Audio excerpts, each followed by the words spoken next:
How to make a TikTok video with pictures.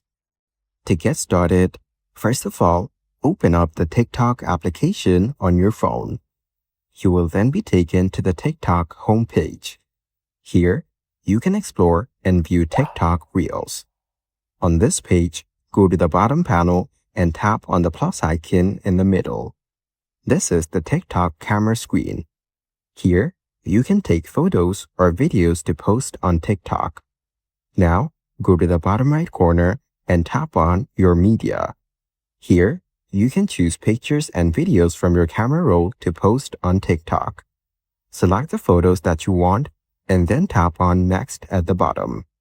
Then, go to the Edit options on the right side of the screen and tap on the icon as shown. Here, you can change the template of the pictures. Explore all the options and then choose a template of your choice. After you're done, tap on Save at the top right corner. Now, tap on Next at the bottom to post it, or tap on Your Story to post it as your TikTok story.